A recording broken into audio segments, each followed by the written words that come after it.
for victory. Will it be a case of Emily in Paris in 2024?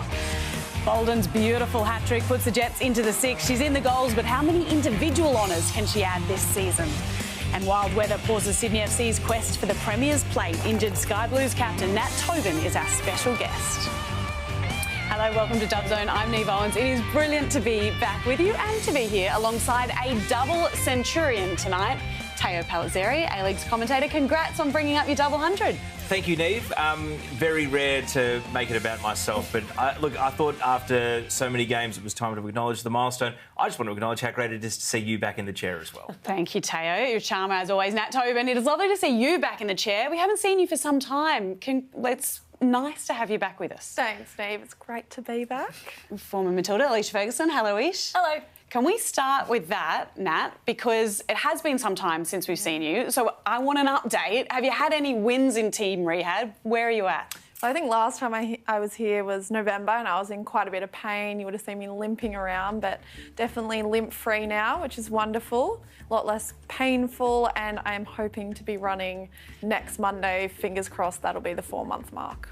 That is a huge milestone, isn't it? That first run is big. How do you build that confidence in your body again, one step at a time? Yeah, I think I've just got, great medical staff around me, and every time they tell me I can do something, I seem to be able to do it, which is wonderful. And yeah, huge confidence. I'm hoping it'll be the same outcome with the running. Well, the good news is you're past the worst of it. I've done both my ACLs, and it's a lonely existence, isn't it? The first few months, but once you've been keeping yourself busy in and around the team, which I think is so important to make sure you maintain that connectedness to your teammates. What have you been up to? Yeah, well, actually, I've kind of been lucky in a way because I've always had someone in the gym with me, like lucky and unlucky because we've had quite a few injured players this season. I think there was only one session where I was on my own. But in saying that, we've had a few draws where we've been in a bit of unfamiliar territory at Sydney FC. We usually like to win.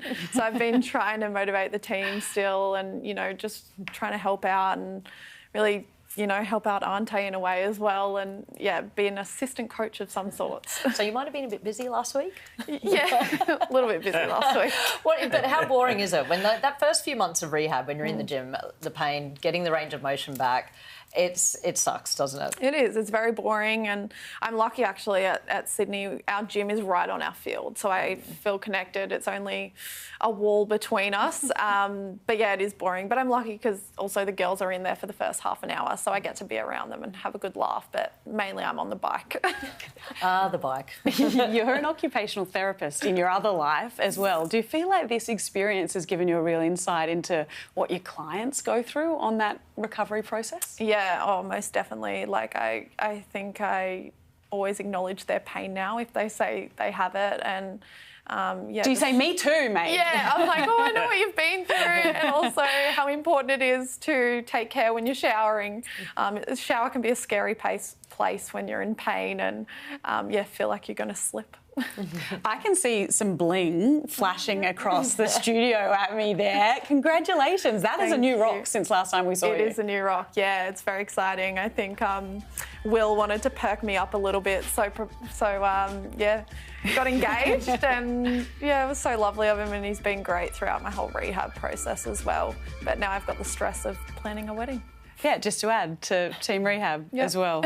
Let's have a look at a Sunday Arvo game because we saw today, Teo, our top teams both in action and a new Liberty A-League leader. Western United now on top of the table and Chloe Lagazzo continuing to bang home the goals. Yeah, goal number 8 for Chloe Lagazzo set the tone in this one as Western United, to be fair, expected to win against a depleted Wellington Phoenix team with a lot of players away on New Zealand international duty, but they took care of business as favourites. Hannah Keane hit the crossbar here, Kiwa Hieda's pass into her path, and Chloe Lagazzo with the follow-up to make it 1-0. I guess it's a good sign-ish for Western United that last season Wellington almost held them to a 0-0 draw and were able to almost grind out a result. Today, Western delivered as favourites. They're just consistent at the moment, aren't they? I think also the sign and the measure of a good team is goal scorers coming from different areas, and they've scored all sorts of goals. And I think Hannah Keane and Chloe Lagazzo are having a great partnership.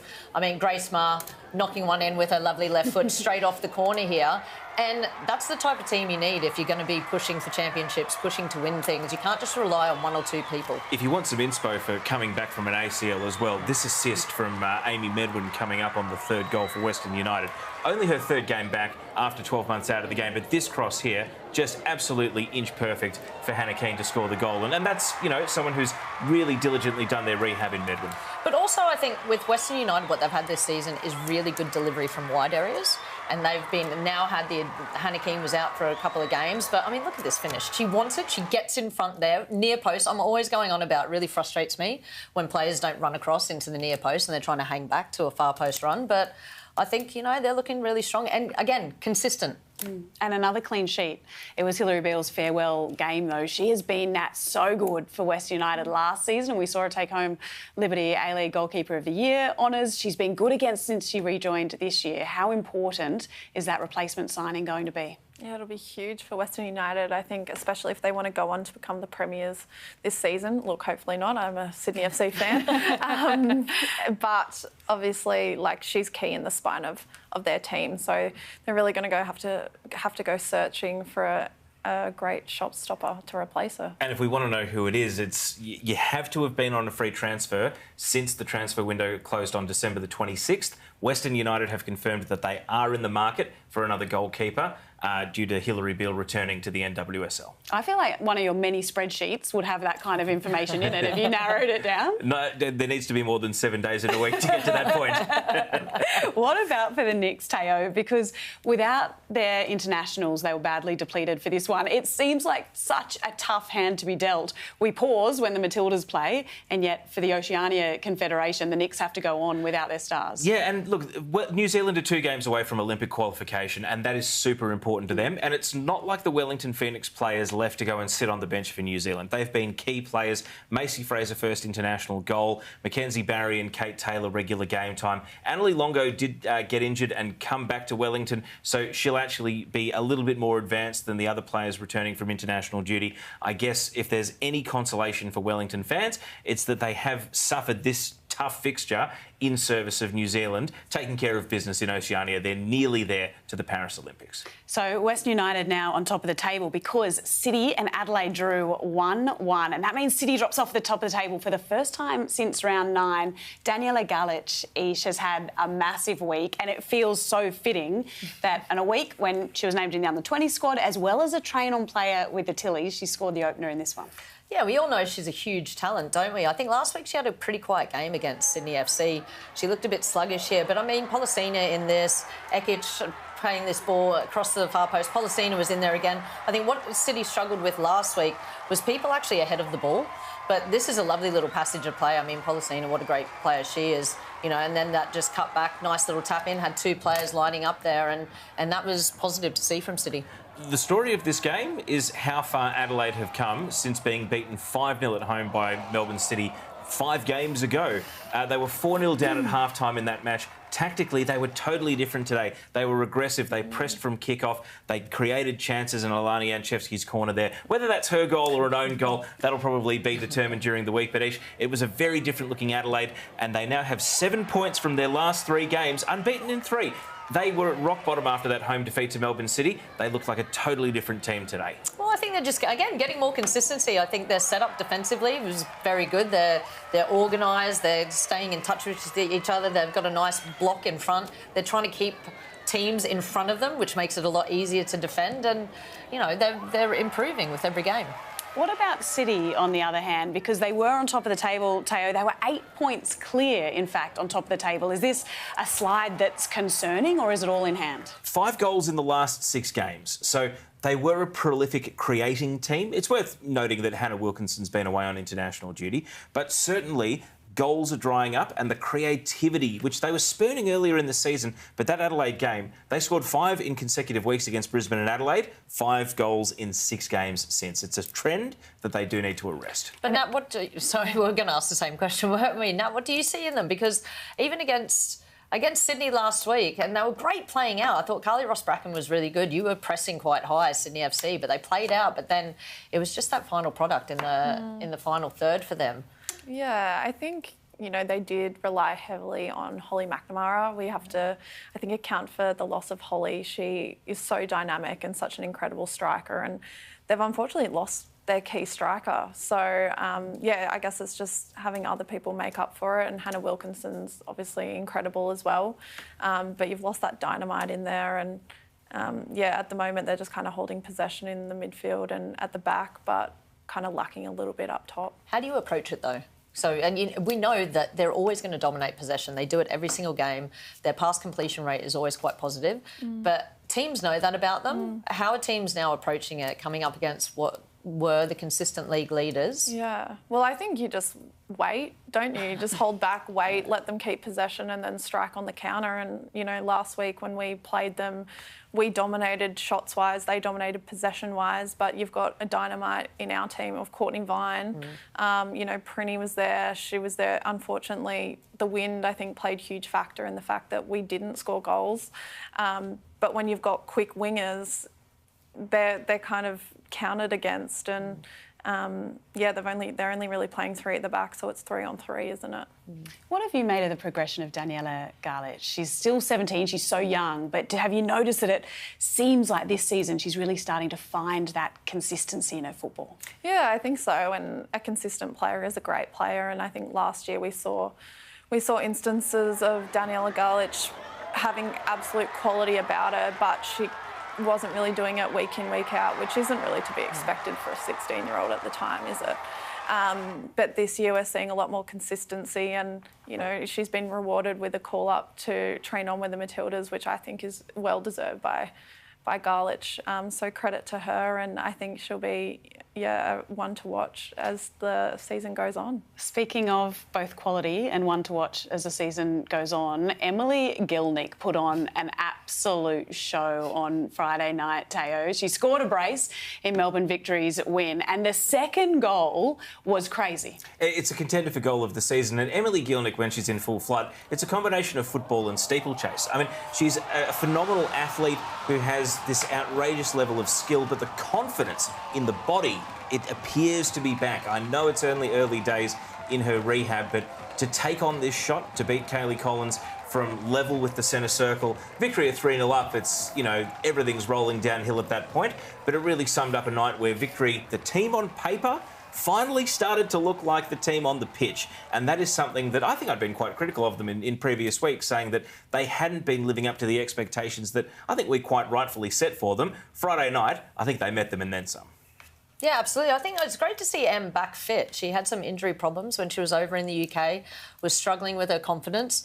This run here, this is Emily Gilnick, right? Bouncing players off. Two Wanderers players were trying to get to the ball. She has that stature about her. Sometimes we can be critical, and I've been critical of Em, to her personally, about the way she uses her body and actually getting stuck in more.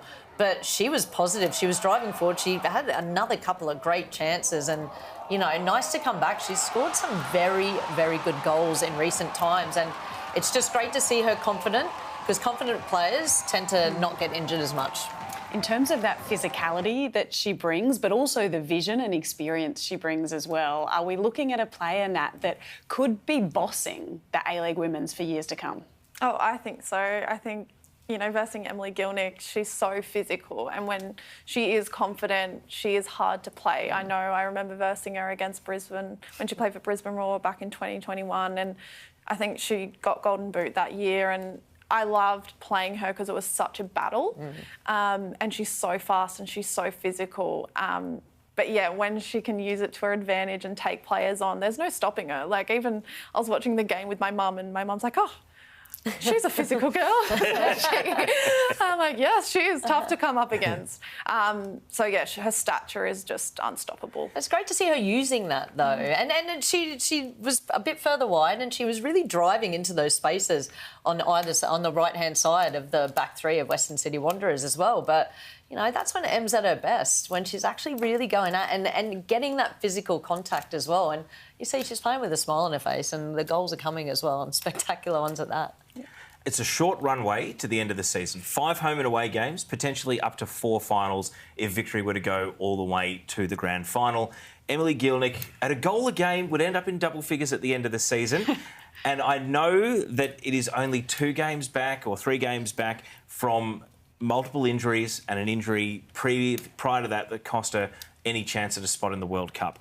The runway's a short one, but this sort of form, it's going to get tongues wagging about Gielnik's prospects of making a late run, but it has to be this level or even better in order to maybe force the hand of selectors. Well, it's minutes played, it's continuing to score worldies, and it's just maintaining that consistency of performance as well. But staying fit and healthy, and if she continues on like this, of course, she's definitely going to be front and centre for those selections. I mean, it would be a tragedy if this was greatest hits on Friday and then maybe another injury or form declines. I think Victory are hoping that a motivated, fit Emily Gielnik can lift them to the Premier's plate and the title.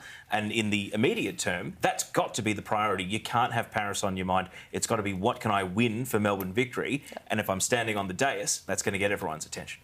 She's showing that, and so are the players around her, Ish. They set up really well defensively, Victory, and then with KK there holding it all together in the middle. Do you feel like this superstar lineup that we've been talking about from the start of the season, that they are actually starting to really click? Yeah, well, I think Chids is starting to get match fitness, and Chids is starting to do what Chids does, and that's run with the ball at her feet, create chances, and really try and expose weaknesses in the opposition defence as well. I think Mackenzie Weiner finally popped up with a couple of goals there too. So, you know, things are starting to come together. It was a bit of a stop-start season. But when you've got the calibre of these players, you know, we were all pretty critical and about that they were underachieving. And I think they would have been thinking exactly the same thing. What about for the Wanderers? They're not going to enjoy video review day after this one. That back three caught out once again. Is it time that they look at a change in formation? Yeah, I think I'd call in sick for some of these video analysis. No. You know, sometimes when you're like, oh, I just don't want to go. I'm calling in sick. Look, they've been playing a back three. I think they have been exposed. They have been a little bit susceptible, particularly in those wide areas. Emily did that again this week. That's not where all the goals came from, but I think it's something that they may need to consider.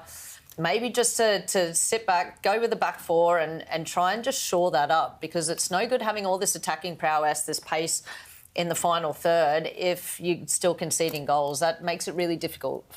They'll be up for their next game, you can be damn sure, because that's a Sydney derby and it's at CommBank. We remember the first Sydney derby of the season. I think it's a game you'll never forget, Nat.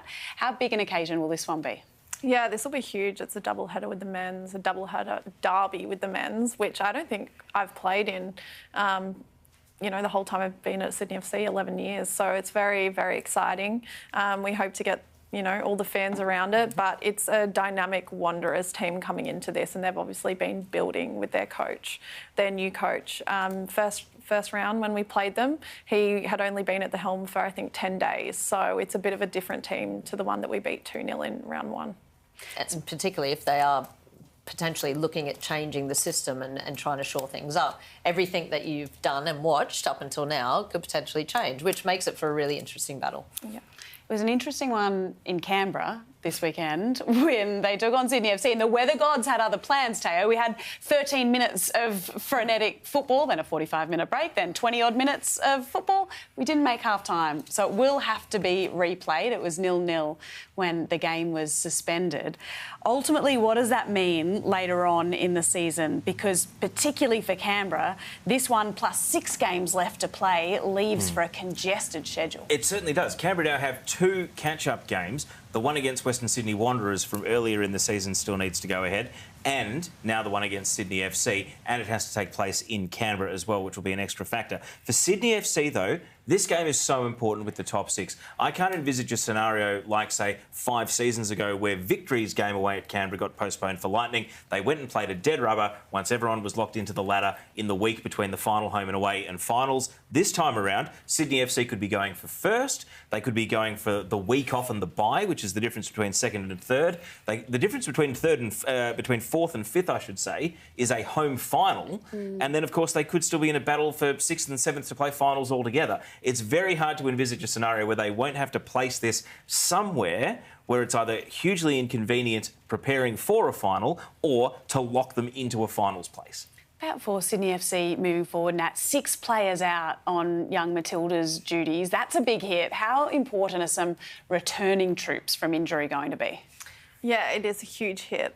We've got Maddie Caspers, Shea Holman and Indy DeSantos out of the starting 11. However, we do have players coming back from injury at the right time. Lucy Johnson's coming back, Shay Connors, and we will likely see Taylor Ray come in, I imagine. Yeah, so we are lucky as well to have such good squad depth, but they will definitely be massive losses, especially, you know, Maddie Caspers, who scored 3 goals in 3 games, you know, in the month of January. We're going to look a bit closer at her, I reckon, in just a moment's time. But Ish, for teams like Sydney FC, but indeed for the whole competition, we've got a very young average age in the Liberty A-League. Does the game need to have a think about how we approach these international windows? Because 22 of the 23 players in the squad play week in, week out in the A-League Women's, and we don't pause for something like the Under-20 Asian Cup. Well, I guess if you're going to pause for every international window at every age group, you're never going to have a competition going. And look, it's great that we've got so many players involved, and I know that the clubs can apply to the APL if they need to reschedule games, and then that becomes difficult, even though you know potentially a lot of these players have been consistently within the junior Matildas and young Matildas setup. So unless there's injury or they're playing really poorly, they're probably going to be involved. So that is something up to the clubs. But look, I think that's a real measure of how good this league is as well. We've got some of the best young players coming through that we're going to see playing for Australia in the near future, and I think that's what we should continue looking at, being really positive. Let's have a look at that under-20 squad then, because 22 of the 23 players on this list you can see week in, week out at the Liberty A-League. We've got to remember, at this competition, the Under-20 Asian Cup, they just need to make it out of their group to qualify for the Under-20 World Cup in Colombia, which starts at the end of August. Nat, there are 6 Sydney FC players in here. Who, for you, is a really awesome prospect for Australia moving forward? And you can't name all 6. Yeah, we're very lucky, actually, to have 6 players in there. I think, you know, they're all incredible players, but Maddie Caspers stands out for me. She's playing beyond her years. She's still eligible for the under-17 squad, is my understanding. Maddie's just such an incredible player, and you can see it, and it'll probably pop up in the next few clips of her goals. This one here, where it's just such a tidy turn touch and just puts it away. She's so clinical. She only started training on with us, I think, you know, round 1. Ante found her and she came and trained, and yeah, what a pickup, what a signing. I'm very glad she's on our team and didn't move across Sydney to where her sister plays at Wanderers. Looking elsewhere within this team, certainly you mentioned the potential for an Under-20 World Cup. Amelia Murray and Ella O'Grady both missed this squad with injury, and that's 2 out-and-out strikers that the young Matildas could really have used. So stepping up to fill the goal-scoring void, I'm looking at Carly Johnson from Western United, who's been fantastic so far this season, but also in a supporting sense, Lara Gooch from the Newcastle Jets, a player who has had her injury troubles in the past, but it's great to see her fit and in form in time for this tournament, where hopefully she can announce herself on an international stage. We talk about that pathway, Ish, from the young Matildas to the Matildas proper, and Daniela Garlich is going to experience that firsthand. She's been named as a train-on player with the Tillies, and she'll be front and centre at this Asian Cup as well. I mean, it's a fantastic opportunity and well-deserved for Daniela Garlich. I think being within the Matildas setup, you're getting a real snapshot and an insight into what the expectation is for intensity, for attitude, for application, and what it takes to be competing for places at that national team level. And I think it's well-deserved. I mean, she's a quality player. She's really got that. She's got a bit of everything about her, doesn't she? And just as we said before, Nat, younger players now, it's just about that consistency, because it's very easy, even though you're doing really well and you have a great game, then it's not a great game. I mean, we were talking, Maddie Caspers was a bit quiet last week, and that's the most frustrating thing when you're younger. You just want to get to a stage where you understand how to approach everything and just maintain that consistency of performance week after week. That experience element is massive, isn't it? Nat, you experienced it as part of the captain, in fact, of the Young Matildas in 2015. Tournament football is a different beast. Talk about consistency across the A-Leagues, but consistency across the course of a month where the games come thick and fast. This experience will be massive for these players. Yeah, it'll be huge. It's very exciting for them. But it's a different ball game, I think, as well, going to Asia. The refereeing's a bit different. The style of play from the Asian teams is different to what we play. Yeah, it's just there's a lot of other factors that come into play as well. You don't always have control over, so it's also being able to control what you can control, and I think taking that mindset. But yeah, it's very exciting time of your life to go over there and, you know, be with 23 of your best friends, and yeah, I used to just enjoy running amok, I think. No, I have to back you up on the getting used to just controlling the controllables, because there are so many weird and wonderful things that get thrown up with you when you're travelling to these places, when you're in the middle of nowhere, and just focusing what you can control is probably the biggest thing that you need to get a handle on. You played in China a number of times. You played in North Korea a number of times. The girls are about to go to Uzbekistan. I feel like we need another podcast just exploring some of those running amok in these different locations that you mentioned, Nat Tobin. But for now, we're going to throw it to Maitland, which I love because I'm a Mado girl, and I would have been very, very excited about this when I was a kid. Newcastle Jets took their clash with Brisbane Roar to Maitland on a very warm Saturday arvo. And Ish, it continues to be the Serena Bolden show. She started this season without a club, and she has been a godsend for the Newcastle Jets. She's been incredible. She has been incredible, and again, I talk about like different types of goals that she scores. So we've seen her with headers, we've seen her driving it, using her pace here. This run, love that little curve off the shoulder of Jenna McCormick, using her pace, just slots that home. And then for her third one, again, she just broke through the Brisbane Roar defence with her pace. They were playing quite a high line, but she's been really impressive, hasn't she? She's just aggressive. She's always on the front foot. She's making runs in front of defenders. And even from this angle, that's not an easy angle to score from. And she has slotted that right in the far corner. We saw Alex Chidiac win the Dolan medal from 13 games last season. Serena Bolden is now within one of the Golden Boot lead. Is it unrealistic to say Serena Bolden is making a run potentially at the Dolan medal this season? Yeah, she's such a great player, and I see that Sam Kerr effect almost, where she's just so dynamic in the air as well, popping up between two players and putting a header, you know, right into the back of the net. And saw a similar goal against Sydney actually the other week, where she just got up and scored a header out of nowhere. So yeah, I think in the women's game, especially if you're a striker who can pop up out of anywhere and have that aerial presence, like, you're going to do well and you're going to score goals. What's she like to defend that? She's dynamic and always got to be wary. Always got to be on your toes and wary. What about for Brisbane and their defending, Ish? Because they were caught out for pace again at the back. Injuries had a big impact, but are there concerns there with how they're setting up defensively?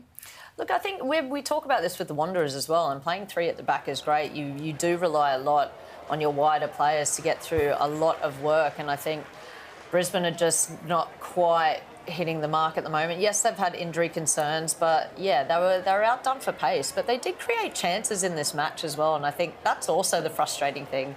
When you're creating chances, Mia Corbin hit the crossbar, you know, that's when it all starts getting frustrating, and it's like, right, OK, we're not defending well, we're missing our chances. What else do we have to do to try and turn things around? I want to credit Newcastle's mindset. Gary Van Egmond may have moved on, but as we see there, they committed about 10 fouls in the first 25 minutes of the game. Typical Newcastle. They were aggressive. Typical Newcastle. It was, I think, don't be a hard loser, Ferguson. These were positive errors. I'm not being critical of them being foul happy. I mean, Sophie Hoban there was one of the ones leading the charge on the press. What I'm saying is that they made real aggressive steps, and under Ryan Campbell, they're showing that they are still contenders for the top six. Big 3 points, mentioning that top six there. Let's have a look at what that means for the Liberty A-League ladder then, because we have got new league leaders. Western United are there on top above Melbourne City, who dropped just back to second for now. They've been sitting pretty on top of the table for some time. Teo, the battle then for top six spots is going to really heat up. It is, and don't forget, for those of you watching on Sunday night, 10:30 p.m. Eastern Time, Perth versus Central Coast is massive, because even if it's a draw, these teams can climb back into the top six. A win, absolutely vital for these two teams, especially the Mariners, because they can leapfrog 3 teams up to 5th if they get that result. That's how close the league is at the moment. We've been celebrating our young players in the league a bit today, so let's do that again with our Next Gen tracker, where we name our top 5 under-21 players over the course of the last month. Our experts rate them from 1 to 5. Let's have a look at who's made the top 5 this month to begin with. Kirsty Fenton, in fact, Maddie Caspers and Kirsty Fenton, who you've mentioned a number of times, Nat, and I swear you were not the only person voting in this, with Indiana Dos Santos there in the top 5 as well. It has been some month for Maddie Caspers. It sure has, and I think very deserving as well. Yeah, she's such an amazing young talent. But also I want to draw light to Kirsty as well. I think Kirsty's such a great defender, and I don't think defenders get enough credit. But we've also actually seen Kirsty go up front as a number 9 for us occasionally. So she's very, I know I've used that word a couple of times, but she is dynamic, and we're lucky to have a couple of dynamic players in our team like that. I wanted to share the love with defenders as well. As we mentioned, Adelaide's unbeaten in 3. They are having a season revival, and I think it coincides with moving Zoe Tolland to right back. It's not often you hear a right back described as a linchpin of a team, especially one that's fairly low profile and unheralded, but Adelaide United do a great job promoting their local youngsters. Zoe Tolland is one of them, and she has had an outstanding last month or so. Let's have a look at our overall standings then and what this means for our top 5 over the course of the season. We're through 4 voting periods. We've got 2 voting periods remain. Now, 1, 2 and 3 remain unchanged on this list, but Caspers joins now in 3rd. Trim has picked up a point this month to join them. Who's standing out, or who do you see as a big mover, Teo? Because we've got a number of our best young players missing for the next little window. I think it's one who's been away this week. It's Macy Fraser. I think Wellington, they need to show us what they've got left to get to the finish line. They were contending for finals. They've just lost touch. Maybe it's Macy Fraser that can lead them back. Big news this week about a potential visit of Arsenal and a potential Women's A-League All-Stars game, which is super exciting for the end of the season. We're going to be keeping a really close eye on this. What can you add, Teo? Because as a very proud Victorian, it is your MCG being touted as the venue. Oh, yes. Well, I think a public vote needs to be part of the process, both for the players and the coach. Venue? Oh, hey, no, the venue picks itself, let's be honest. But yeah, I think the public, it'd be great for our first A-League Women's All-Stars game to have them heavily involved in at least selecting the broader squad and maybe the coach that then gets to pick the team that goes on the pitch. Arsenal would be such a massive draw card, Ish. They are stacked full of Tillies. My daughter supports Arsenal because of the Matildas who play in this side. And on top of that, we see them pack out stadiums like the Emirates last night playing in front of record crowds. It's phenomenal, and this is just how much the women's game has moved on over in the UK. I think that Arsenal are right up there. Their fandom of packing out the Emirates Stadium time after time is just incredible. Also, it'd be great to see Kim Little back down under. Former A-League women player, absolute legend. I used to joke that I was the president of the Kim Little fan club. She is one of the best players in the world. Would love to see her back on Australian shores. From a player's perspective, Nat, how exciting would it be to see an A-League Women's All-Stars game take place against a side like that? Oh, it would be incredible. I know I went to the men's A-League All-Stars versus Barcelona game, and it was packed out and the atmosphere was incredible. So, yes, would love to have one, you know, for the females, and it's been a long time coming, and I think, you know, why not? Whilst women's football is still growing, I think it's time. It sure is time, and it was high time you got a Teo's top tip correct, Teo, and I hear that that's actually happened this week. You know what? Let's go to the vision, because finally I've got proof. Serena Bolden will score, and the Newcastle Jets will win. I haven't seen that green tick at any time throughout the season. Thank you, Serena. All right. Now, my top tip for this week. Western Sydney Wanderers have not scored a goal in the Sydney Derby since 2019. It feels really awkward doing this with Nat Tobin sitting right here next to me. But Nat, you're not playing in that defence anymore, so the Western Sydney Wanderers are finally going to score in a Sydney Derby for the first time since 2019. That's my top tip. Nat's top tip is that is not going to happen. There's absolutely nothing to worry about. Huge side eye. He's wrong 99% of the time. You're going to be fine. Nat Tobin, so good to see you. Teo Pellizzeri, lovely to see you. Ish Ferguson, thanks so much for joining us. Thank you for joining us at home. It's been awesome to have your company. Don't forget, we've got one more game of A-League Women's coming up from 10:30 p.m. Australian Eastern Daylight Time. You can see the Perth side in action. We'll be off next weekend, but we'll see you again after the international window in a fortnight's time.